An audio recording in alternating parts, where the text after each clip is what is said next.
नमस्कार, मैं हूं बालकृष्ण थरेजा।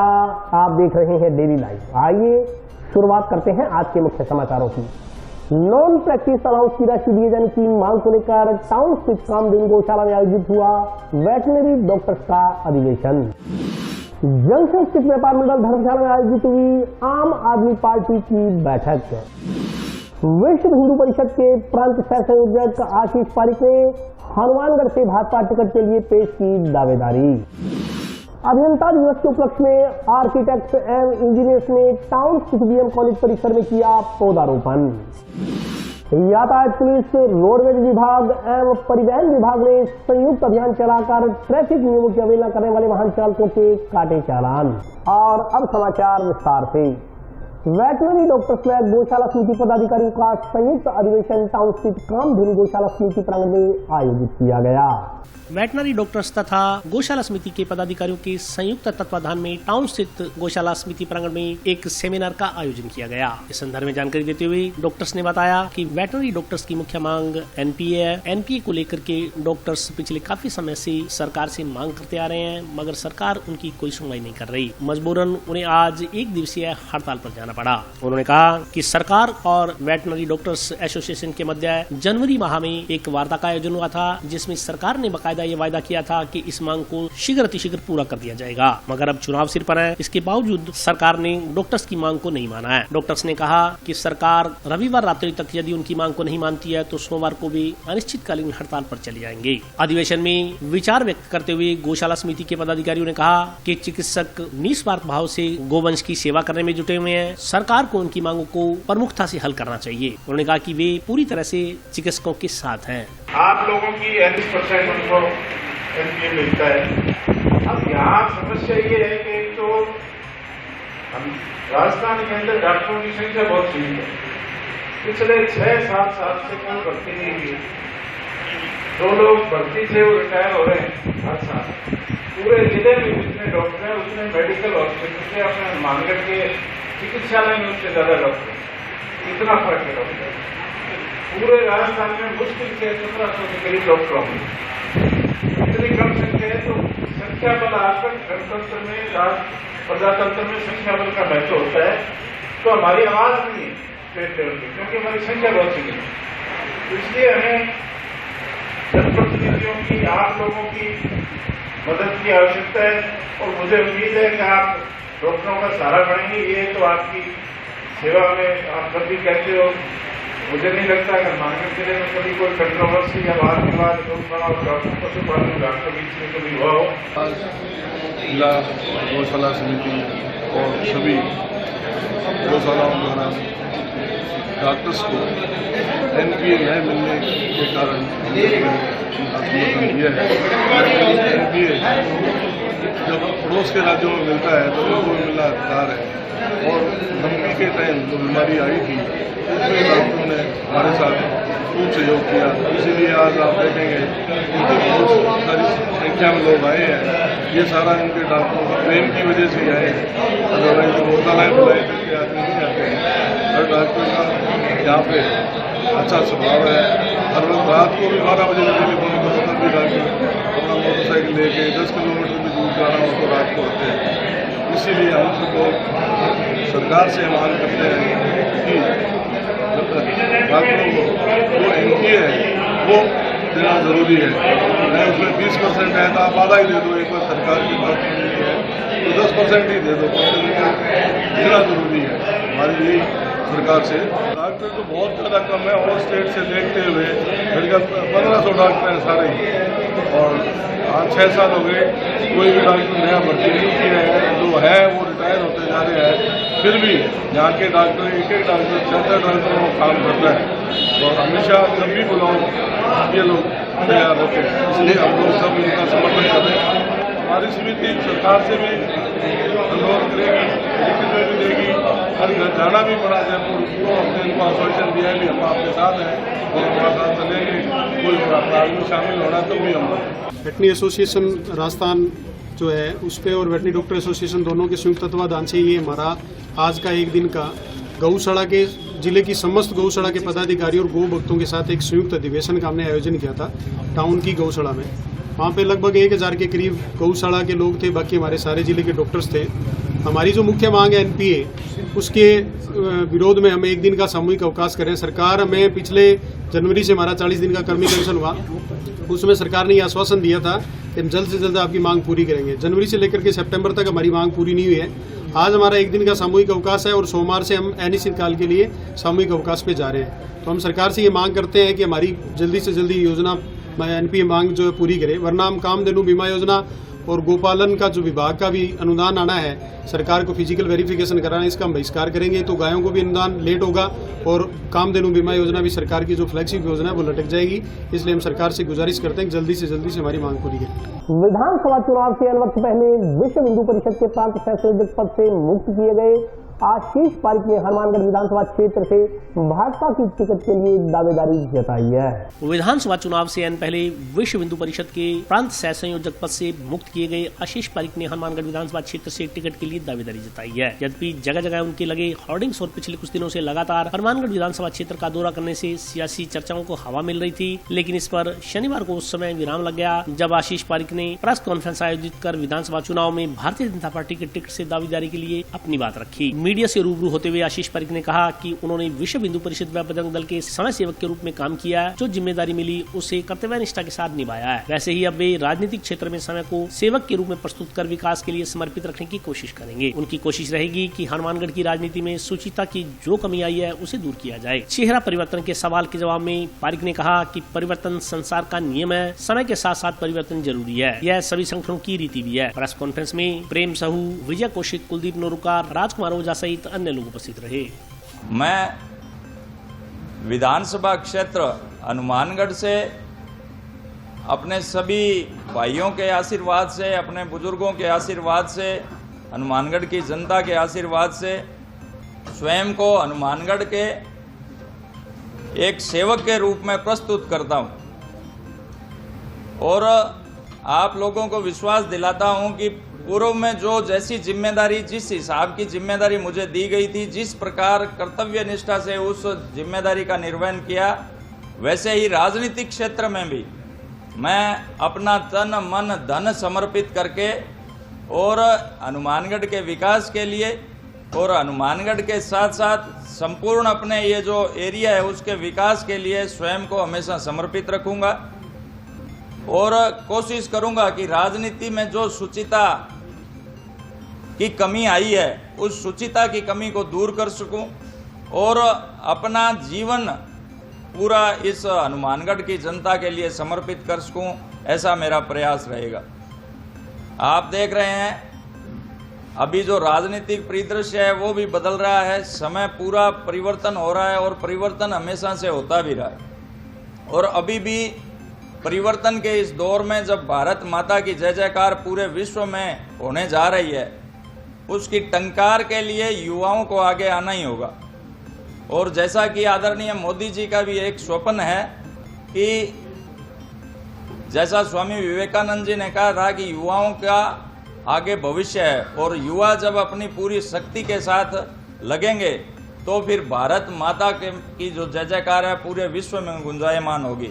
उसी पर चलते हुए मैंने स्वयं को, अपने जीवन को, और सार्वजनिक जीवन में मैं हमेशा से ही हूँ, लेकिन वो जो जीवन था वो एक संगठन के हिसाब से, एक अपने कार्यकर्ता के हिसाब से, एक धार्मिक संगठन या सामाजिक संगठन के हिसाब से चल रहा था। लेकिन मुझे लग रहा था कि किसी भी कार्य को करने के लिए राजनीतिक शक्ति की भी आवश्यकता है और उस राजनीतिक शक्ति के संचय के लिए मैं राजनीतिक क्षेत्र में आया हूं, जिससे मैं लोगों का भला कर सकूं, समाज का कुछ भला कर सकूं, इस देश के नाम अपना जीवन दे सकूं, इसके लिए मैं आप लोगों के सामने आया हूं। देखिए जी, ये तो भाजपा का काम है अभी देखना, लेकिन मैंने अपनी दावेदारी प्रस्तुत की है, क्योंकि जब राजनीतिक क्षेत्र में हैं तो दावेदारी प्रस्तुत करना कोई बुरी बात नहीं है। अब ये ऊपर वालों का है, केंद्र देखेगा कि कैसे किसको टिकट देना है, जो जिसको लायक समझेंगे उसको वो टिकट देंगे। लेकिन कुल मिलाकर के जैसे ही जिस भावना के अनुसार भाजपा अभी काम कर रही है, उस भावना से मैं अपने आप को, स्वयं को सही एक तरीके से उम्मीदवार के रूप में पाता हूँ। बिल्कुल हम अपनी जो विचारधारा है, विचारधारा में कहीं भी समझौता नहीं होता, निर्दलीय का प्रश्न ही नहीं है। केवल और केवल भाजपा का जो भी उम्मीदवार होगा, भाजपा यदि मुझे चुनती है तो भी बढ़िया है, नहीं भी चुनती है तो केवल टिकट के लिए कार्य करना फिर वही है कि राजनीति में शुचिता का कोई अर्थ नहीं रहेगा। मैं बिल्कुल भाजपा के एक कर्मठ और एक तरीके से ईमानदार कार्यकर्ता के रूप में भाजपा की टिकट के साथ ही रहूंगा, उसके अलावा कहीं जाने का प्रश्न नहीं है। देखिए, मैंने जिस भी संगठन में, जैसे संघ का जो सीधा सा एक प्रश्न है कि उसमें कहीं भी मुसलमानों का विरोध नहीं है या किसी जाति समुदाय का विरोध नहीं है, लेकिन विश्व हिंदू परिषद केवल जो कार्यकर्ता जैसी जिम्मेदारी होती है वैसा कार्य भी करना होता है। मेरी जिम्मेदारी थी समाज को जागरण करना, समाज को संगठित करना, हिंदू समाज के लिए कार्य करना, और वो मैंने किया।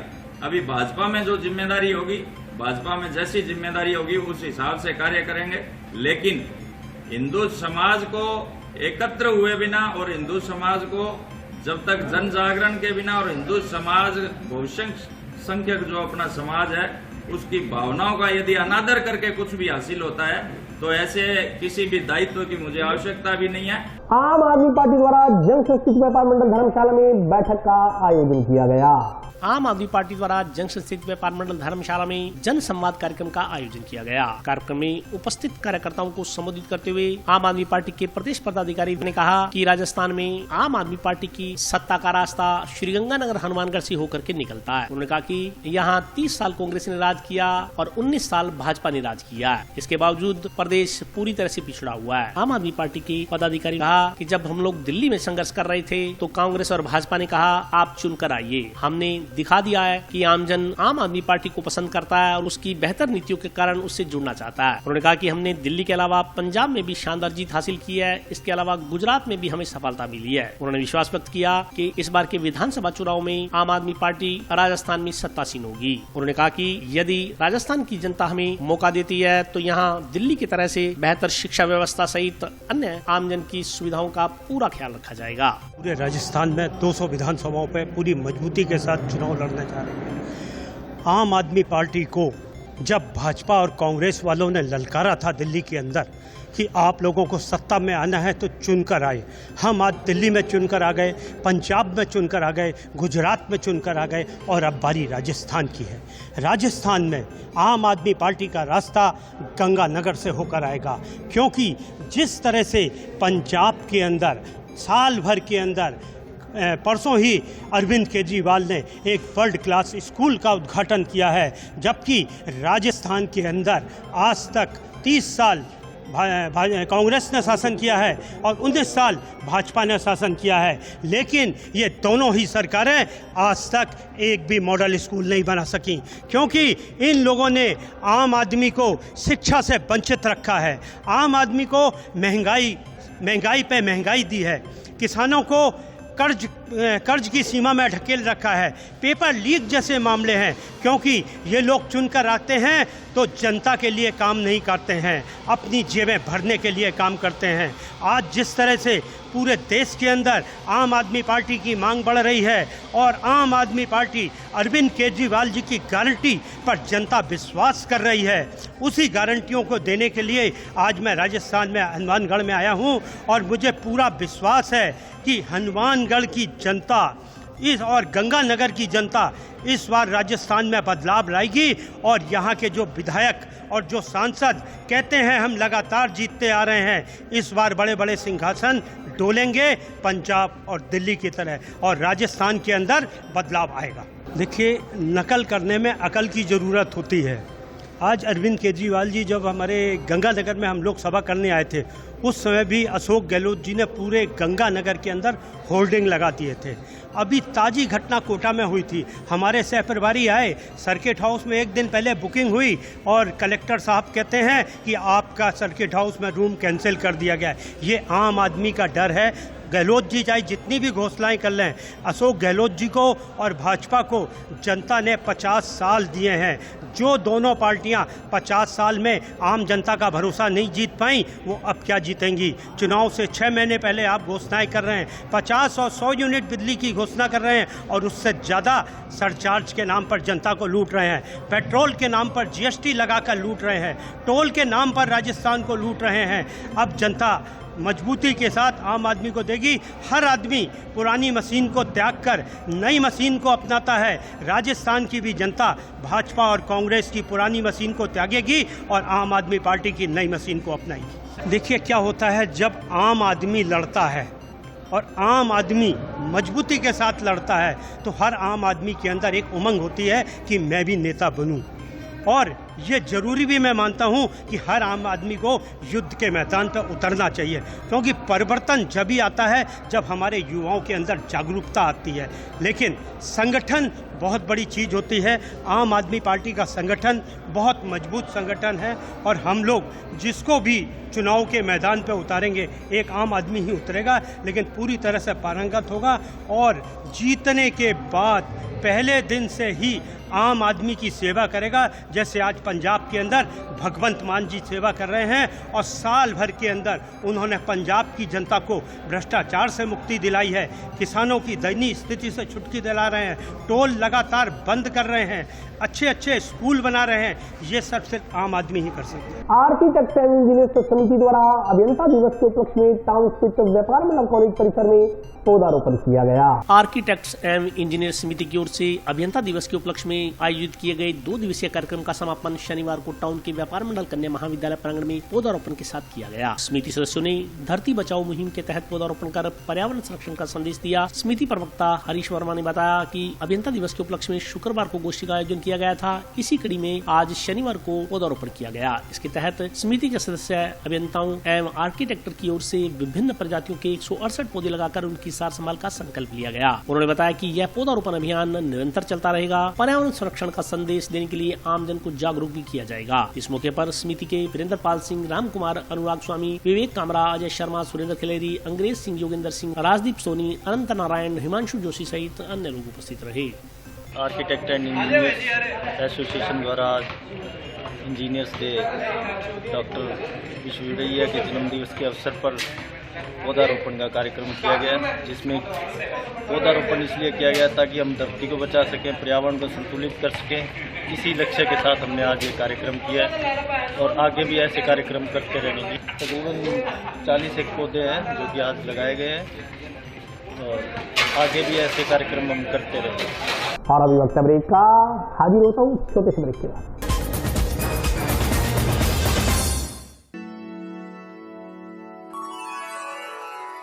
यूं तो कई बार मुझे हंसते देखा है, पर ये हंसी कुछ और है। ये गहना मुझ पर जचता है, पर ये महज एक गहना नहीं, ये रूपरेखा है मेरे मन की, हंसती खिलखिलाती लहरों की, जो आतुर थी अब तक मुझ पर सजने को। इसलिए ये गहना ही मेरा सच्चा श्रृंगार है, श्रृंगार है, श्रृंगार है।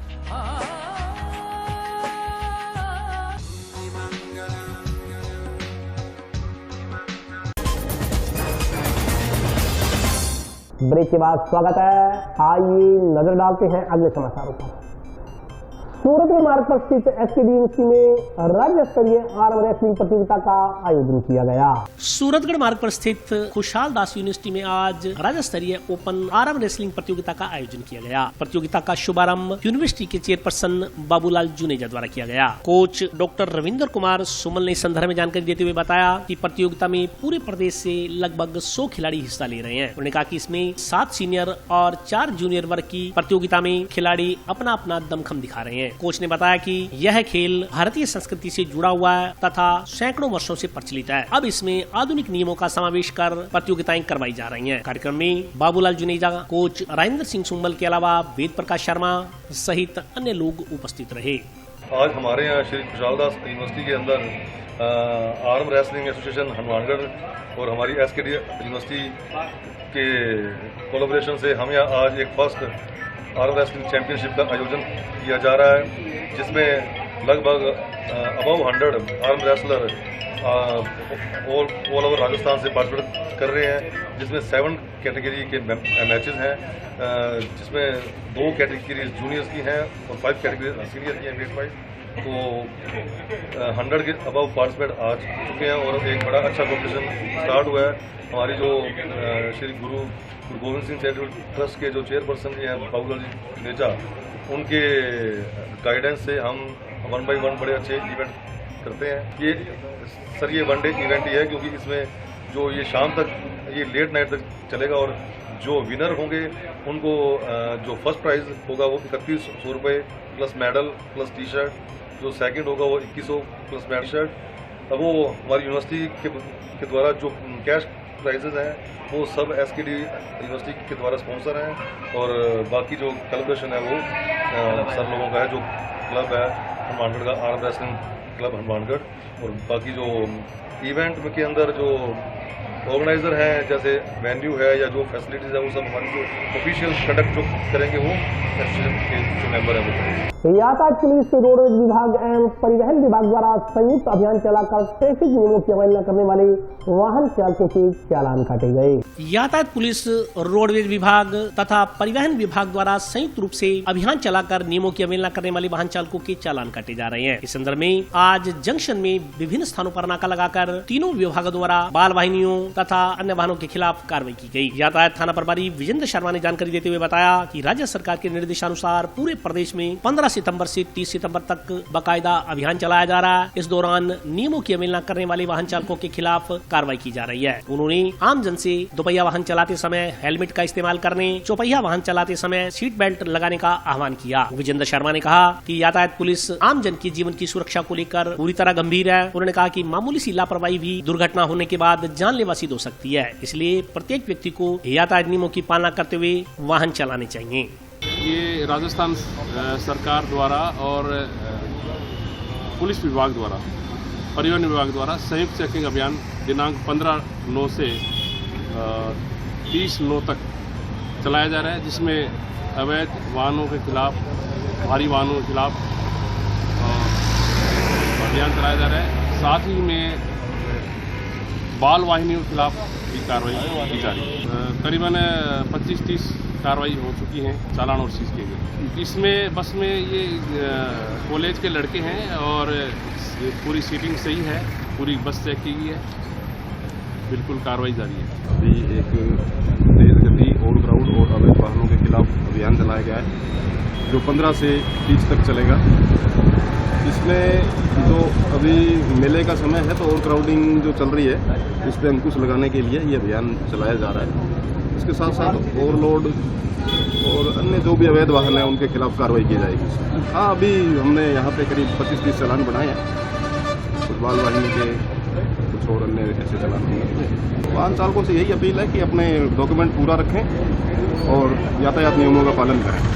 बाबा रामदेव सेवा समिति द्वारा रामदेवरा में लगाई जाने वाली भंडारे को आज श्रद्धालुओं द्वारा रवाना किया गया। बाबा रामदेव सेवा समिति की ओर से शुक्रवार रात्रि को टाउन में पंचायत समिति कार्यालय के सामने से तीसरा भंडारा रवाना किया गया। भंडारे को फूड एंड मर्चेंट एसोसिएशन संस्था अध्यक्ष संतराम जिंदल सहित अन्य लोगों ने पूजा अर्चना कर रवाना किया। समिति पदाधिकारियों ने बताया कि रामदेवरा पैदल जाने वाले यात्रियों के लिए यह तीसरा भंडारा रामदेवरा से 11 किलोमीटर पहले लिंक रोड पर दूधली गाँव के घुड़साल मंदिर पर लगाया जाता है। इसमें रामदेवरा पैदल जाने वाले यात्रियों के लिए निःशुल्क भोजन, नहाने, मेडिकल, नाश्ता, चाय पानी एवं ठहरने आदि की व्यवस्था की जाती है। उन्होंने बताया कि इस भंडारे में 2 ट्रक व 4 टाटा से खाद्य सामग्री लेकर 80 सेवादारों का पहला जत्था रवाना हुआ है, जो लगभग 8 दिन तक दिन रात पैदल यात्रियों की सेवा करेगा। यह भंडारा हनुमानगढ़ क्षेत्र के नागरिकों के सहयोग से लगाया जाता है। इस मौके पर अश्विनी अग्रवाल, अशोक चाचान, मोहन ठठई, मोहम्मद यूनस, लीशु खां, विक्की, सोनू मंजाल, कुलदीप, महावीर, पन्नू, नथु सिंह गौड़, सुनील कुमार, टीटू अरोड़ा, रवि गर्ग, संतोष स्वामी स्वामी सहित अन्य लोग उपस्थित रहे। तो आप सबके सहयोग से बाबा रामदेव सेवा समिति का हमारे चेयरमैन साहब पवन जी अग्रवाल के आशीर्वाद से विशेष रूप से उनका सहयोग रहा कि तीसरा भंडारा हम बड़ी धूमधाम से आज बाबा रामदेव के के लिए रवाना कर रहे हैं। बाबा सब भक्तों का भला करे, हमें आशीर्वाद दे और उसे भरपूर धन दान से भरपूर करे। बाबा रामदेव जी के दर पर ये तीसरा भंडारा हनुमानगढ़ की तरफ से ले जाया जा रहा है। इसके अंदर BR caterers Mohan ji DJ वाले जिसको हम प्यार से पुकारते हैं और इनके समस्त युवा साथी और समस्त शहरवासी इन लोगों का बड़ा ही तन मन धन से सहयोग देते हैं। इनकी नेक नियति को देखकर सभी लोग इनका सहयोग करते हैं और मैं आशा करता हूँ आज ही नहीं बल्कि जब तक इनका ये जीवन रहे, जब तक इनके मन में तन में प्राण रहे, तब तक ये सेवा करते रहे। इसी में हनुमानगढ़ का सौभाग्य है। रामदेव सेवा समिति की तरफ से ये तीसरा विशाल भंडारा BR कैटर्स के यहाँ से रवाना होकर दूधिया गांव गुड़साल मंदिर पे लगेगा। इसमें भक्तों के लिए चाय पानी की व्यवस्था और भोजन की व्यवस्था की, चिकित्सा की व्यवस्था की जाएगी। यह भंडारा हनुमानगढ़ के शहर वासियों की तरफ से लगाया जाता है। आज यहाँ से 4 ट्रक जा रहे हैं, हमारे 23 तारीख को वापसी होगी। ये लगेगा गुड़साल में रामदेव राम, लगभग कोई 80 से 1 लाख आदमी। बाबा रामदेव समिति द्वारा तीसरा जो विशाल भंडारा है आज यहाँ रवाना हो रहा है। बाबा रामदेव समिति के सारे भक्त है जोड़े बहुत ही उत्साह है और ये भक्त है जोड़े मेरा ख्याल 2 महीने हो गए ना लगे पे 2 महीने तो ये सेवा कर रहे हैं कि उत्थे रामदेव जाके उत्थे इन्हों को सारी सुविधा है, चाहे कोई चिकित्सा की है, चाहे कोई चाह नाश्ते की है, चाहे कोई भोजन की है। जिन्ना चिर इन्हों को समान खत्म नहीं होता ये वापस आने की तैयारी नहीं करते। बाकी समान की कोई दिक्कत नहीं। मैं यही उम्मीद करता भी ये जो सारे भक्त है भी बाबा जी इन्हों से पूरा आशीर्वाद बनाई एवं जिक्री बनाई रखना ताकि भी अगे टाउन स्थित सरस्वती कॉन्वेंट स्कूल में फूड ग्रेन मर्चेंट एसोसिएशन व लायंस क्लब हनुमानगढ़ सिटी द्वारा सम्मान समारोह का आयोजन किया गया। सरस्वती कॉन्वेंट स्कूल के प्रांगण में फूड ग्रेन मर्चेंट एसोसिएशन संस्था व लायंस क्लब हनुमानगढ़ सिटी की ओर से सम्मान समारोह का आयोजन किया गया। सम्मान समारोह के मुख्य अतिथि ADO रणवीर शर्मा, विशिष्ट अतिथि फूड ग्रेन अध्यक्ष संतराम जिंदल, राधाकृष्ण सिंगला और राजेंद्र सक्सेना थे। अध्यक्षता लायंस क्लब हनुमानगढ़ सिटी अध्यक्ष मधुसूदन शर्मा ने की। कार्यक्रम में बच्चों की ओर से कई कार्यक्रम प्रस्तुत किए गए। प्रतिभागियों को अतिथियों की ओर से स्मृति चिन्ह प्रदान कर सम्मानित किया गया। मुख्य अतिथि ADO रणवीर शर्मा ने बच्चों की प्रस्तुतियों की प्रशंसा करते हुए कहा कि बच्चों की प्रस्तुतियों में इतना आकर्षण था कि कोई भी ऐसी प्रस्तुतियों का हिस्सा बार बार बनना चाहेगा। उन्होंने कहा कि वे सौभाग्यशाली हैं कि इस मंच के माध्यम से अद्भुत प्रतिभाओं से मिलने का सौभाग्य प्राप्त हुआ है। संतराम जिंदल ने कहा कि कार्यक्रम में गीतों का चयन बेहद शानदार रहा। इस मौके पर सरस्वती कन्वर्ट स्कूल के राजेश दादरी, हरीश जगवानी, मनोज सिंगला सहित अन्य लोग उपस्थित रहे। मैं सबका तहे दिल से धन्यवाद करता हूँ जिन्होंने मैंने बुला के जो मान सम्मान किया है ये मैं तहे दिल से धन्यवाद करता हूँ। बाकी जो लक्ष्मी नारायण मंदिर में उस दिन जन्माष्टमी दिन प्रोग्राम होया वो वास्ते मैं दादरी जी का प्रिंसीपल साहबान का और शिक्षकगणों का व सभी बच्चों का मैं तहे दिल से धन्यवाद करता कि इतना बढ़िया कम समय में 5-4 दिन पहले ही मेरी बात हुई। मैं कहा जी इस बार लक्ष्मी नारायण मंदिर में प्रोग्राम आपने करना है। दादरी जी ने उसी टाइम ही मेरा ख्याल 4-5 दिनों की सारी तैयारी करके इतना बढ़िया प्रोग्राम जो बच्चा ने जो इन्होंने मेहनत की है सारे स्टाफ ने।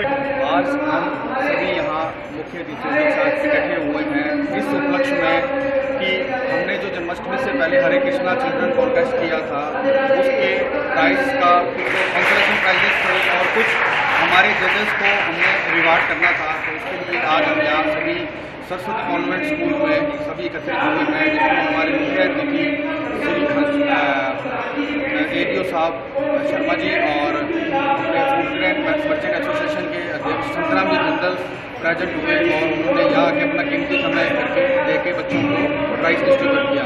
और आज के लिए बस इतना ही। कल फिर हाजिर होता हूँ नए समाचारों के साथ। तब तक के लिए नमस्कार। है।